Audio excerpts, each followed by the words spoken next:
नमस्कार, आप देख रहे हैं न्यूज 18 इंडिया। आपके साथ मैं हूं सबीना तामंग देशमुख। पिछले 28 घंटे से रूस यूक्रेन पर लगातार हमले कर रहा है। यूक्रेन के कई शहरों पर बम गिराए जा रहे हैं, तो यूक्रेन भी जवाबी हमले कर रहा है। यूक्रेन का दावा है कि उन्होंने 7 रूसी लड़ाकू विमान मार गिराए हैं, 6 लड़ाकू हेलीकॉप्टर्स भी मार गिराए हैं, साथ ही 800 दुश्मनों को मारने का दावा भी यहां पर किया गया है।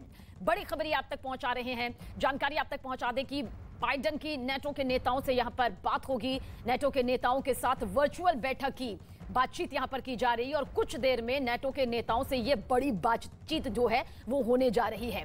रूस यूक्रेन युद्ध पर यह सबसे बड़ी खबर आप तक हम पहुंचा रहे हैं। क्या कुछ अपडेट है, लगातार इसके साथ आप तक बता रहे हैं कि किस तरह के हालात बन चुके हैं, किस तरह के हालात भविष्य की तरफ बनते हुए इशारा कर रहे हैं और क्या कुछ जो परिस्थितियां हैं उसके हिसाब से ये पूरी अपडेट सामने आ रही है। जानकारी आप तक पहुंचा दें कि रूस यूक्रेन युद्ध को लेकर जो बाइडेन की नेटो के नेताओं से यहां पर बेहद अहम बातचीत होगी। कुछ ही देर में ये वर्चुअल बैठक जो है वो इन तमाम बड़े दिग्गज नेताओं के साथ में नजर आएंगी।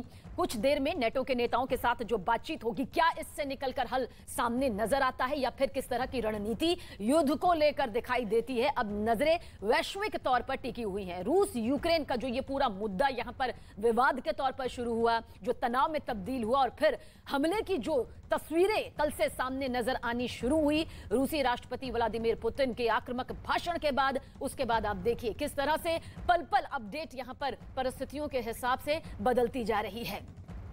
तो जानकारी यहां पर आप तक पहुंचा रहे हैं किस तरह से रूस और यूक्रेन का जो ये विवाद है वो महायुद्ध में तब्दील होता हुआ दिखाई दे रहा है और जिस तरह से हमले यहां पर शुरू हो चुके हैं, जिस तरह से जवाबी कार्रवाई यहां पर दिखाई दे रही है, अब वैश्विक तौर पर कहा जा रहा है कि बीच का रास्ता निकालना होगा, बीच का रास्ता यहां पर समझना होगा जो शांति की तरफ बढ़ेगा, क्योंकि 2 खेमे जो हैं वो यहां पर दिखाई दे रहे हैं। अब जो बाइडेन की नेटो के नेताओं के साथ में वर्चुअल बैठक होगी, अहम बातचीत यहां पर होगी। यूक्रेन के राष्ट्रपति ज़ेलेंस्की ने पिछले साल जैसे ही इस बात की घोषणा की थी कि नेटो के साथ में वो मिलना चाहते हैं, इसमें शामिल होना चाहते हैं, रूस की मोहें तन गई थी।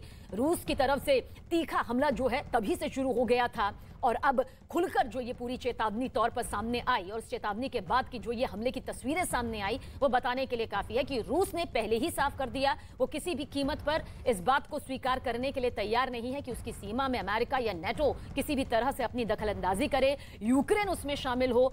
लेकिन यूक्रेन नेटो में शामिल होना चाहता है, ये यूक्रेन की ख्वाहिश है और इसके जरिए वो आगे बढ़ना चाहता है।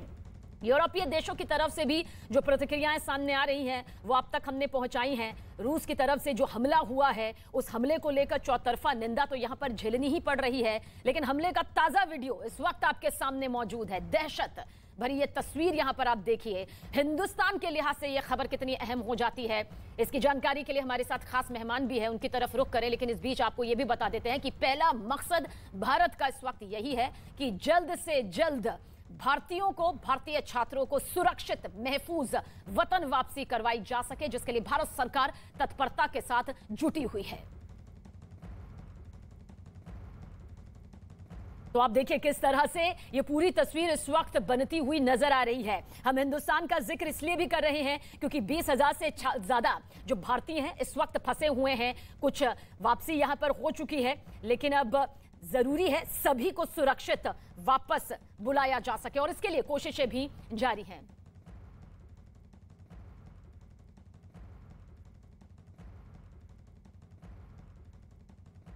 और यूक्रेन पर रूस के हमले से नाराज अमेरिका ने साफ कर दिया कि रूस को इसके गंभीर नतीजे भुगतने होंगे। अमेरिकी राष्ट्रपति जो बाइडेन ने चेतावनी देते हुए कहा कि रूस को इसकी गंभीर कीमत चुकानी होगी। बाइडेन ने रूस के 4 बड़े बैंकों पर प्रतिबंध लगाने की भी बात कही है, साथ ही यह भी साफ कर दिया कि रूस अब अमेरिका से और ज्यादा पैसे नहीं कमा पाएगा। जो बाइडेन ने रूस पर कड़े प्रतिबंध लगाने का ऐलान करते हुए कहा कि पुतिन हमलावर हैं, उन्होंने युद्ध को चुना, अब वो और उनका देश इस हमले का नतीजा भुगतेगा। बाइडेन ने कहा कि दुनिया के ज्यादातर देश रूस के खिलाफ हैं। हालांकि बाइडेन ने यह भी साफ कर दिया कि वो यूक्रेन में अपनी सेना नहीं भेजेंगे, लेकिन नेटो देशों की जमीन की रक्षा करेंगे। अमेरिका ये पहले भी साफ कर चुका था कि रूस का जो रुख है चौतरफा यूक्रेन पर हमला करने का, वो ये बताता है कि जिस सैन्य टुकड़ियों को वापस लेने की बात यहां पर रूस बार बार कर रहा था, उस दावे में सच्चाई नहीं थी। सैटेलाइट तस्वीरों के जरिए भी अमेरिका ने यह दावा किया था कि किस तरह से यूक्रेन को घेरा हुआ है अपने आधुनिक हथियारों से, अपने टैंकों से, अपनी हेलीकॉप्टर से और ये ताजा तस्वीरें इस वक्त हम आप तक पहुंचा रहे हैं और हर इस तस्वीर के जरिए आप तक बता रहे हैं कि किस तरह के हालात इस वक्त बने हुए हैं। कीव की ये ताजा तस्वीरें आप अपने टीवी स्क्रीन पर देख रहे हैं। हालात बदतर इसलिए कहे जा सकते हैं क्योंकि जब भी कोई युद्ध होता है और वो महायुद्ध में तब्दील होता है, इस तरफ कदम आगे बढ़ाता है, तो बर्बादी तबाही का मंजर यहां पर सबसे पहले आता है। और जो दहशत भरी तस्वीर नजर आती है उससे यह समझा जा सकता है कि किस तरह से जो बैठकें हैं वो जरूर दिखाई देती हैं, किस तरह से दिग्गज नेताओं की बातचीत यहां पर होती है, अंतर्राष्ट्रीय स्तर पर देश सामने आते हैं और वो शांति की बात, समझौतों की बात यहां पर करते हैं। कीव की ये ताजा तस्वीरें हैं। देखिए, मिन्स्क समझौता जिसको लेकर अमेरिका ने यह भी कहा कि रूस ने इसकी धज्जियां उड़ाई हैं। हालांकि रूस ने मिन्स्क समझौते को सीधा दरकिनार कर दिया। ये वही समझौता था जो कि बेलारूस की राजधानी मिन्स्क में हुआ था और 2014 में, 2015 में ये हुआ था। कुछ मुद्दे थे जिन मुद्दों पर सहमति बनी थी और इसका मकसद ही यही था कि यूक्रेन की सेना और रूसी समर्थक विद्रोहियों के बीच की जो जंग है उसको खत्म करना, शांति जो है वो कायम करना। हालांकि जमीनी स्तर पर यह कभी पूरी तरह से लागू होता नजर नहीं आया। इसी का हवाला यूरोपीय देश दे भी रहे थे ताकि एक बार फिर से जो ये समझौता है इसको आधार बनाते हुए शांति कायम की जा सके, स्थापित की जा सके। लेकिन रूस साफ कह रहा है कि वो अपनी सुरक्षा के साथ, वो अपनी सीमा पर किसी भी तरह की दखलंदाजी मंजूर नहीं करता है। और अब किस तरह से ये पूरी तस्वीरें सामने नजर आ रही हैं, आपके सामने मौजूद है। दोनों देशों की अगर ताकत का जिक्र किया जाए तो वो डिटेल से हमने आपको बताई है कि कौन किस पर, किस मुद्दे को लेकर यहां पर भारी पड़ता है। ये 3 तस्वीरें आप देख लीजिए। कीव में 3 धमाका, ये वो धमाके हैं जो तबाही लाते हैं, ये वो धमाके हैं जो दहशत पैदा करते हैं, ये वो धमाके हैं जो शांति से कोसों दूर यहां पर बातचीत को ले जाते हैं। और साथ ही साथ रात में धमाके की भी जोरदार भयानक आवाजें सुनी गई हैं। और मेट्रो की शरण में देखिए किस तरह से शरणार्थी इस वक्त नजर आ रहे हैं, लोग नजर आ रहे हैं। हालांकि भारत सरकार ने वक्त रहते ये एडवाइजरी जारी कर दी थी कि जितना जल्द हो सके वतन वापसी कर लीजिए, लौट कर आ जाइए। और यही वजह रही कि कुछ जो छात्र वहां पर फंसे हुए थे, जिन्हें लग रहा था कि हालात इतने खराब नहीं हैं, फिर भी वो वापस यहां से लौट चुके हैं। बहुत से भारतीय, बहुत से छात्र जो अभी भी वहीं पर है, अब प्राथमिकता यही है कि उनकी वापसी यहां पर हो सके। लेकिन दहशत है, इसमें कोई शक नहीं, इसमें कोई दो राय नहीं है। और दुनिया की नजरें अब टिकी हुई है क्योंकि पहले हर कोई यही कह रहा था, चाहे रूस हो, कि कूटनीतिक तरीके से हम आगे बढ़ेंगे। यूक्रेन ने भी कहा हम कूटनीतिक तरीके से आगे बढ़ेंगे। भारत ने हालांकि बार बार यही कहा कि बीच का रास्ता निकाला जाना चाहिए, एक टेबल पर, एक मेज पर बातचीत यहां पर होनी चाहिए। युद्ध किसी भी मसले का हल यहां पर नहीं हो सकता है।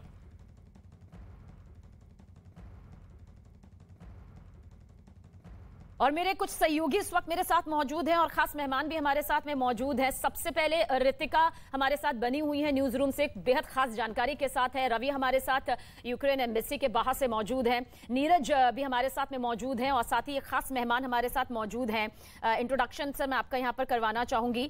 आप कर्नल तेज टीकू जी हैं, डिफेंस एक्सपर्ट है। बहुत बहुत स्वागत है सर। पूरी डिटेल से आपसे जरूर समझेंगे कि जो हालात बन रहे हैं वो भारत के संदर्भ में कितने गंभीर है या भारत के संदर्भ में बहुत ज्यादा इसका असर सिर्फ सुरक्षित भारतीयों को ले जाने के अलावा दिखाई नहीं देता है। तमाम मुद्दों पर बातचीत होगी, लेकिन सबसे पहले रितिका, ओवर टू यू। क्या कुछ खास इस वक्त आपके पास?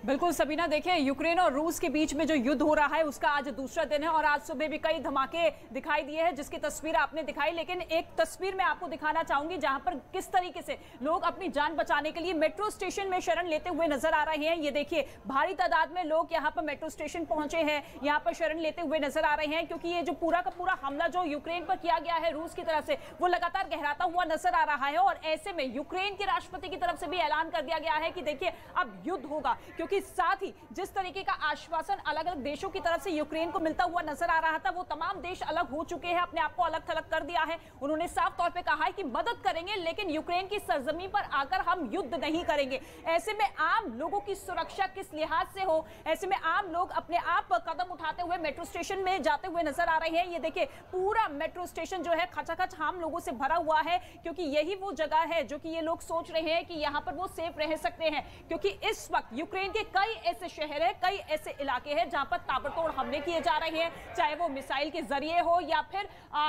बड़े बड़े तोपों के जरिए हो, लगातार हमले यूक्रेन में किए जा रहे हैं और ऐसे में अब यूक्रेन पूरी तरीके से युद्ध में उतर चुका है। आज इस युद्ध का दूसरा दिन है और ऐसे में जिस तरीके से तबाही अलग अलग शहरों से निकलकर सामने आ रही है, उससे साफ जाहिर है कि अब यूक्रेन की जनता किस तरीके से अपने आप को सुरक्षित महसूस करे। सभी बिल्कुल, और ताजा तस्वीरों के लिए रितिका आगे भी आपके पास लगातार रुख करते रहेंगे। तो मेरी सहयोगी रितिका यहां पर दिखा रही है किस तरह से सबसे ताजा तस्वीर यहां पर यूक्रेन की स्थिति को बता रही है। रवि भी मेरे साथ बने हुए हैं। रवि, आपकी तरफ रुख करना चाहेंगे, क्या स्थिति यहां पर नजर आ रही है? उससे पहले यूक्रेन रूस युद्ध पर बड़ी खबर आप तक पहुंचा रहे हैं। रूस के 800 सैनिक मारने का दावा यहां पर किया गया है। यूक्रेन की सेना का देखिए किस तरह से सबसे बड़ा दावा यहां पर सामने आ रहा है।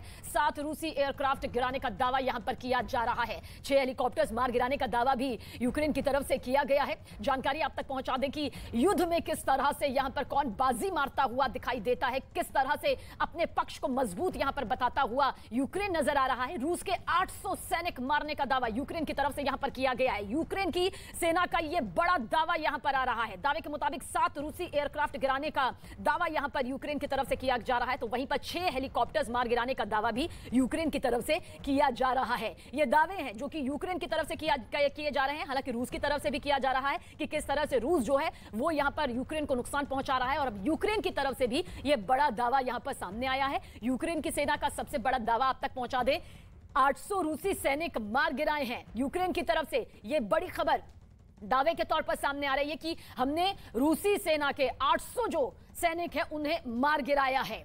यूक्रेन की सेना का सबसे बड़ा दावा, 7 रूसी एयरक्राफ्ट गिराने का दावा भी यहां पर किया गया है। 6 हेलीकॉप्टर्स मार गिराने का दावा भी यहां पर किया गया है। ये वो तस्वीरें हैं, ये वो खबरें हैं जो बताने के लिए काफी हैं कि किस तरह से ये महायुद्ध जो पहले सिर्फ आहट के तौर पर नजर आ रहा था, जिसकी दस्तक कल से आधिकारिक तौर पर दिखाई दे रही थी, वो अब बढ़ रहा है। वो इस कदर बढ़ रहा है कि जो ये दावे हैं बताते हैं कि महायुद्ध की जो ये स्थिति जिसे लग रहा था बीच में कि क्या पता एक हद तक टाला जा सके बातचीत के जरिए या कुछ कदमों को आगे और पीछे बढ़ाने के लहजे से, लेकिन ऐसा नहीं हुआ। कूटनीतिक जो है वो पूरी तरह से व्यर्थ नजर आई। और हमारे साथ रक्षा विशेषज्ञ कर्नल तेज टिकू जी मौजूद है। सर, सबसे पहले आपसे हम यहां समझना चाहेंगे ये जो परिस्थितियां बन रही हैं यूक्रेन रूस के लिहाज से और साथ ही साथ हिंदुस्तान के लिहाज से, क्या आपको लगता है? देखिए, 2-3 इश्यूज हैं, हमें बिल्कुल ठीक तरह से समझने पड़ेंगे। सबसे पहले है जो कल युद्ध शुरू हुआ और रशिया की तो पहले दिन तो उनकी काफ़ी सारी सक्सेस मिली जी। और उस सक्सेस में अगर आप आज की न्यूज़ देखेंगे तो कुछ हद तक यूक्रेन ने भी उनके ऊपर नुकसान काफ़ी सारा डाला हुआ है। अब ये एग्जैजरेटेड भी हो सकता है कि 800 सैनिक मारे गए या 7 एयरक्राफ्ट उन्होंने बर्बाद किए, लेकिन ये ज़रूर है कि नुकसान तो रशिया को हुआ है। कितना हुआ है वो शायद आगे जाकर उसकी पुष्टि हो जाएगी। पहली बात ये है। दूसरी बात ये है नाटो का स्टैंड, जिसके लिए जो सुनने के लिए पूरा विश्व इच्छुक था, उन्होंने अपना स्टैंड क्लियर किया और उसकी ज़बरदस्त इम्प्लीकेशन है। पहले तो उन्होंने बोला कि हम अपने ग्राउंड ट्रूप्स यूक्रेन में नहीं भेजेंगे। इसका मतलब है कि नाटो का कोई भी ट्रूप्स जो है वो बॉर्डर क्रॉस नहीं करेगा रोमानिया और बाकी देशों से जिनकी सरहद जो है यूक्रेन से लगती है, लेकिन वो नाटो का हिस्सा है। तो ये तो बिल्कुल स्पष्ट किया उन्होंने। लेकिन आजकल के युद्ध में ये ज़रूरी नहीं है कि आप अपने ग्राउंड ट्रूप्स भेजकर किसी को ऊपर नुकसान करो, क्योंकि आजकल मिसाइल्स की रेंज इतनी ज़्यादा है, आपके गन्स की रेंज इतनी ज़्यादा, आपके पास ड्रोन्स हैं जो अनमैन्ड होते हैं, तो आपको ग्राउंड ट्रूप्स भेजने की ज़रूरत नहीं पड़ती है। लेकिन आप नुकसान काफ़ी डाल सकते हैं अपने दुश्मन के ऊपर। तो अब हमें ये सोचना है, क्या इसकी इम्प्लीकेशन ये है कि नाटो के वो देश जिनकी सरहद यूक्रेन से लगती है, रोमानिया, खासकर रोमानिया एंड पोलैंड, क्योंकि वो दोनों नाटो के हिस्सा हैं, क्या वहाँ से ये नाटो के फोर्सेस अपने मिसाइल्स का यूज़ करेंगे, गन्स का इस्तेमाल करेंगे, अनमैन्ड एरियल व्हीकल्स का इस्तेमाल करेंगे रशिया के ऊपर नुकसान डालने के लिए?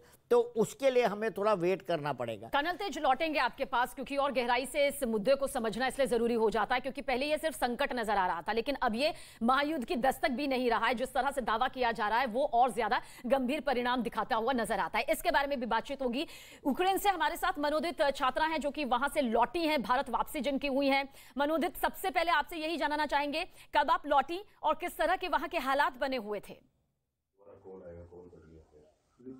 टच करके में देखना आप टच ना करना, इसको कट जाएगा।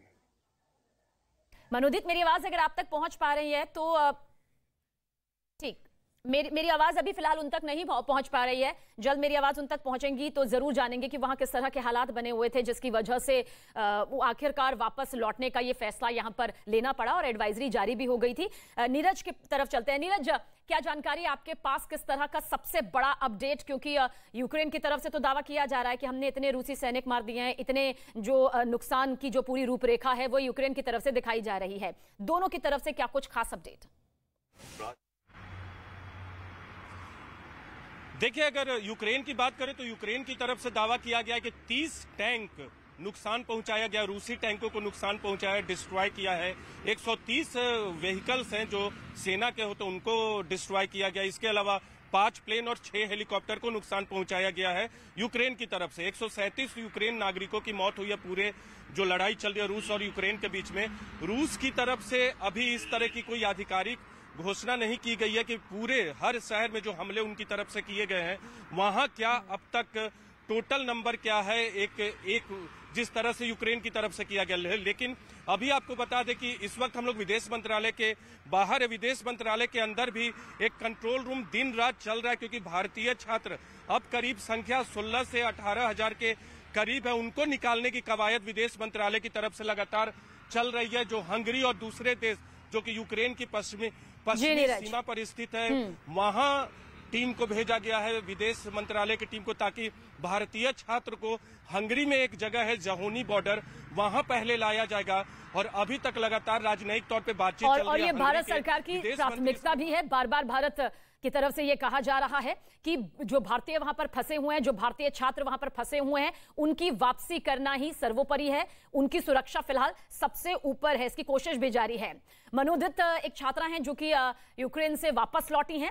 मनोदित, मैं आपसे यही जानना चाहती हूं, किस तरह के हालात वहां पर बने हुए थे, किस तरह से आपकी वापसी यहां पर अब हो चुकी है?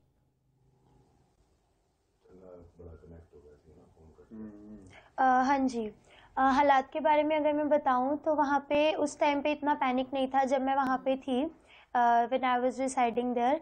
लेकिन जब हमें धीरे धीरे पता लगा कि इतना कुछ सीरियस होता जा रहा है तो मेरी फैमिली वालों ने, मेरे पेरेंट्स ने मुझे बहुत फोर्स किया कि तू यहाँ पे वापस आ जा। और हम लोग पहले वापस नहीं आ रहे थे, तो फिर एकदम से हमारी फ़्लाइट हुई 22 की, और मैं अभी इसी 22 को यहाँ पे लैंड हुई हूँ। लेकिन हमारे आने के बाद 24 को ही वहाँ पे वॉर स्टार्ट हो गया।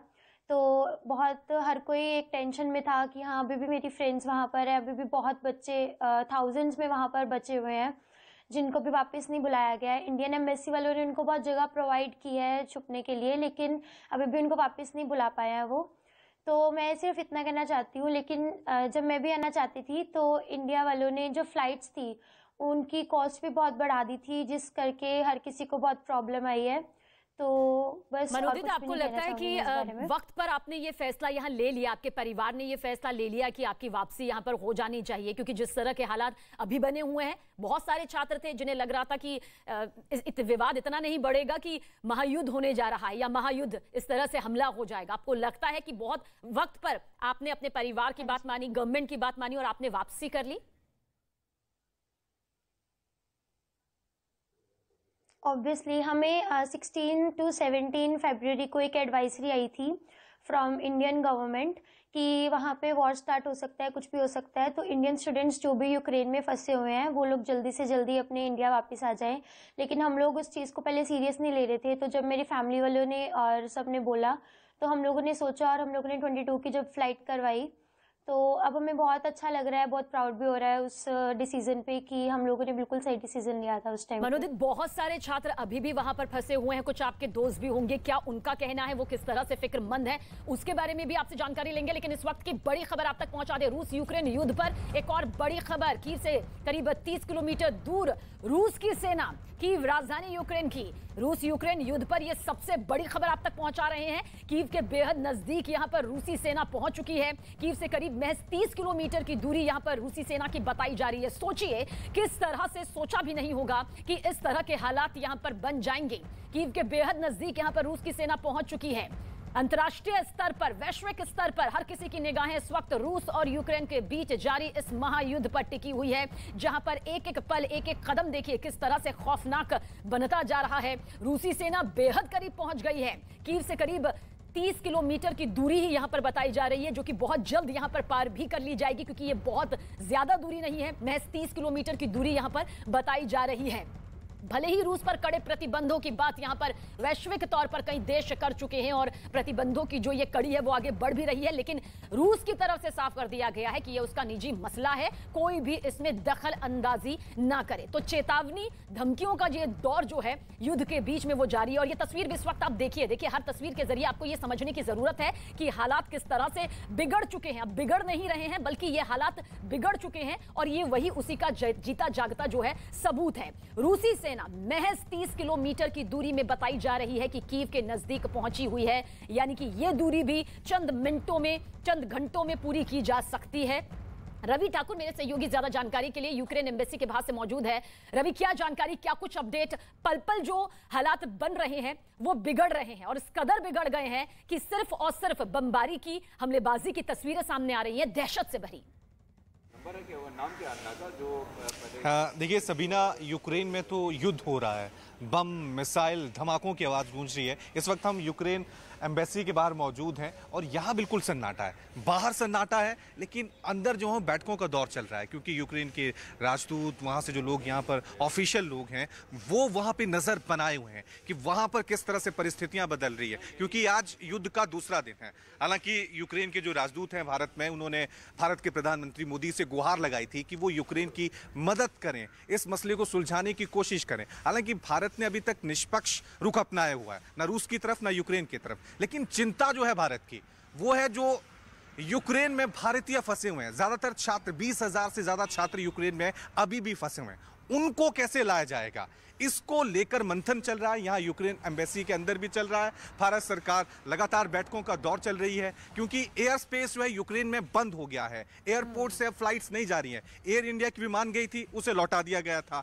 अब सवाल ये है कि जो छात्र, जो भारतीय समुदाय के लोग वहां पर फंसे हुए हैं, उनको अपने देश, स्वदेश कैसे लाना है। तो भारत सरकार प्लान बी पे काम कर रही कि हो सकता है वो पोलैंड के रास्ते उनको लाया जाए। इसी को लेकर यहां लगातार माथापच्ची चल रही है। कल हमने दिन भर देखा था, जो बच्चे यूक्रेन में एमबीबीएस या डॉक्टरी की पढ़ाई कर रहे हैं, उनके माता पिता यहां आए हुए थे और लगातार पूछताछ कर रहे थे कि कैसे उनके बच्चे लौटेंगे। लेकिन फिलहाल यहां की तस्वीरें हैं, बाहर सन्नाटा है, लेकिन अंदर बैठकों का दौर चल रहा है। दिल की धड़कनें सब बढ़ी हुई हैं। रूस ने हमला कर दिया है, दूसरा दिन है। आगे क्या इस युद्ध का अंजाम होगा ये किसी को पता नहीं है सबीना, लेकिन चिंता यही है जो भारतीय छात्र, भारतीय समुदाय के लोग यूक्रेन में फंसे हुए हैं। ये सबसे बड़ी चिंता हिंदुस्तान के लिए बनी हुई है। हालांकि जिन जिन छात्रों से अब तक हमने, सिर्फ आज ही नहीं बल्कि लगातार जब से ये पूरा विवाद हुआ तब से हमारी फिक्र यही थी कि जो भारतीय छात्र वहां पर मौजूद हैं, कहीं ऐसी स्थिति पैदा ना हो जाए कि वो फंस जाएं। जो छात्र लौट आए खुद को खुशनसीब मान रहे हैं। जो छात्र या जो भारतीय वहां मौजूद है, उनकी वापसी के लिए हिंदुस्तान में प्रार्थनाएं जारी हैं और साथ ही वो रास्ते तलाशे जा रहे हैं जिनसे सुरक्षित वो भारत वापसी कर पाए। आप सभी हमारे साथ बने रहिएगा। कर्नल तेज, आप भी हमारे साथ बने रहिएगा। बहुत गहराई से एक रक्षा विशेषज्ञ होने के नाते आपसे और इन पहलुओं को यहां पर समझेंगे, हिंदुस्तान के लिहाज से, वैश्विक अर्थव्यवस्था के लिहाज से, दुनिया के लिहाज से। एक छोटा सा ब्रेक, लेकिन हमारी महा कवरेज और इस सबसे बड़ी खबर पर लगातार न्यूज़ 18 इंडिया की नजर बनी हुई है। फौरन हाजिर होते हैं।